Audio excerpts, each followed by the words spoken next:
mail. I just got an email from the courier that my mail's here, and I know what we got. It's September 30th, and it's the gift I got myself for my birthday.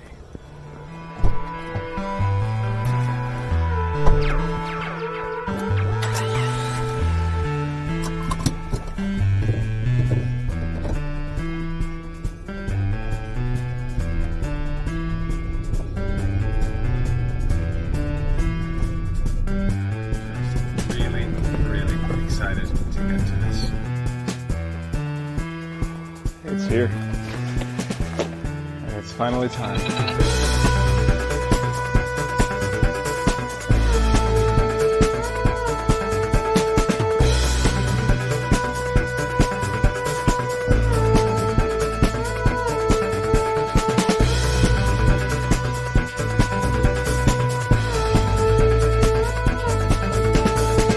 Alright, so sheath, stickers. I think that the folks at Dominican Customs fondled the contents here. It's quite obvious.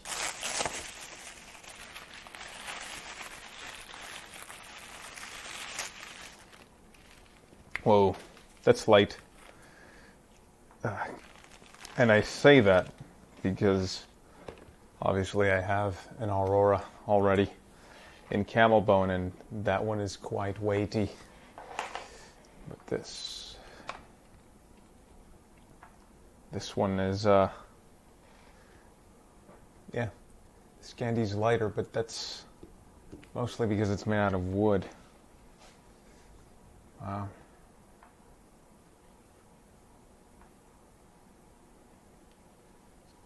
Is it sharp? You know,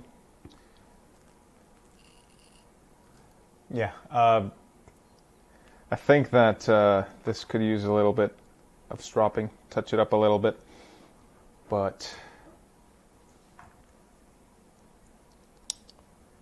wow. I don't have much to say about it other than, okay, Bark River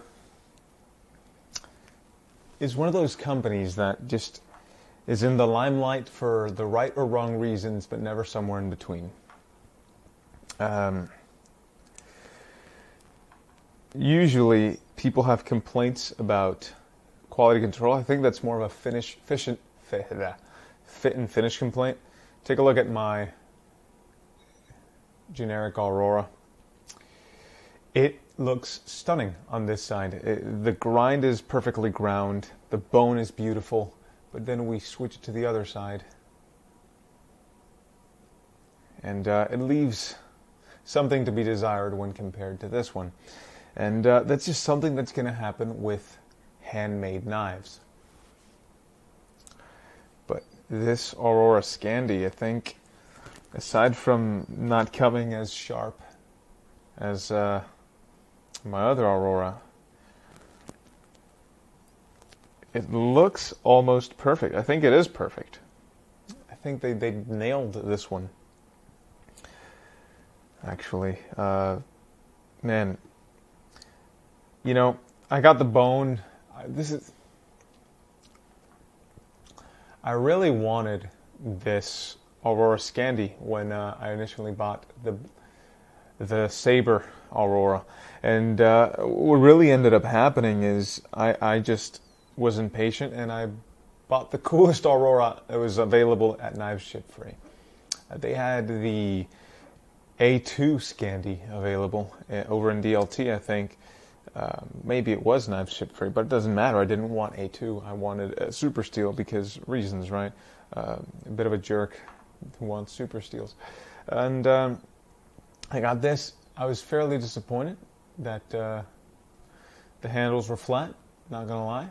I thought they would contour them on the bones. They don't do that for bone handles, and I just happened to pick bone because I wanted natural materials. But this one in wood is just perfect in the hand. Nicely contoured Coke bottle, as is supposed to be with Auroras. and the balance on it is slightly different. It's still handle heavy, right? But this one is just a whole lot of handle heavy. There's the balance point.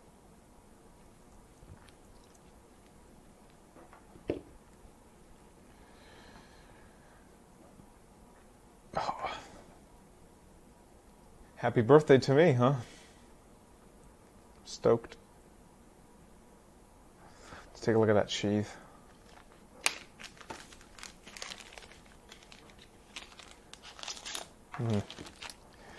Yeah, I need to sharpen that because let's see how it does.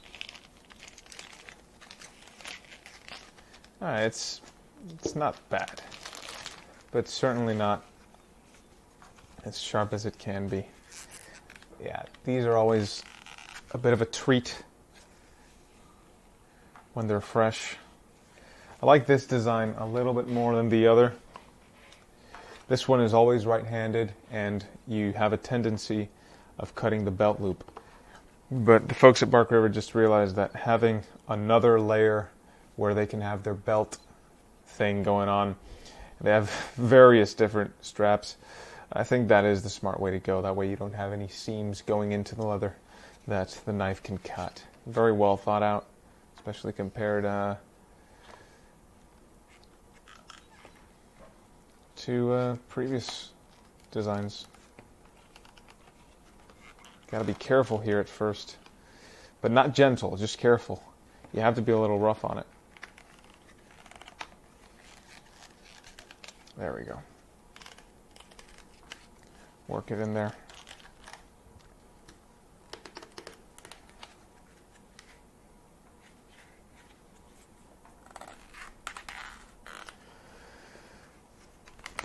There we go. I think that should do it. Looks quite nice. Got to give it some time in there. Nothing will be fine. I'll definitely soak it in wax. About a week has passed, and while I have not taken this out on an adventure, I have treated the sheath so that it's a bit more resistant to the elements and water and whatnot. With just melting some wax on it, have it absorb that, as well as giving this bevel a proper mirror finish and ground it to a, well, I didn't grind it actually, I stropped it to a really fine grit. Started at a 40 micron strop and worked my way down to a 0.1 micron. 6 different stages, and I'm pretty satisfied with where we are.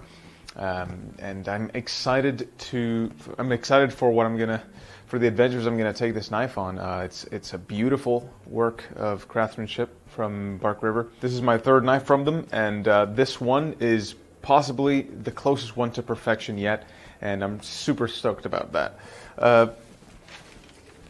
As you can see, it was sharp out of the box. It was very sharp. It was very competently sharpened, but what we just did to the edge obviously refined it quite a bit.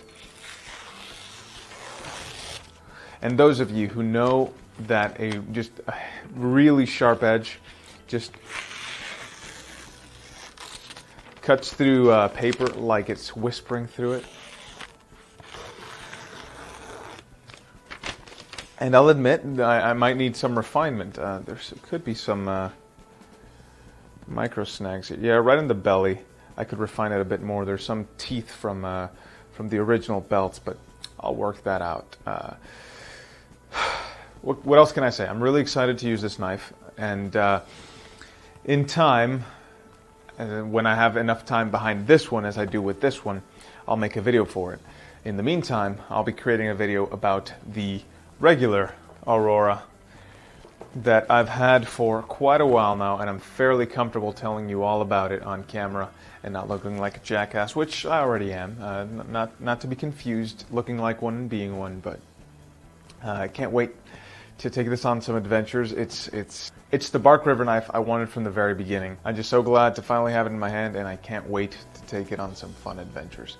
In the meantime, there will be some fun posted on the channel, so subscribe. And why not? Because While I'm doing my best to get you videos every first, I am doing my best to only post quality content. So I hope you've enjoyed this video, and I hope you're excited to see some more. And I hope that if you choose to follow me, you'll be able to recognize that this is what I look like from behind.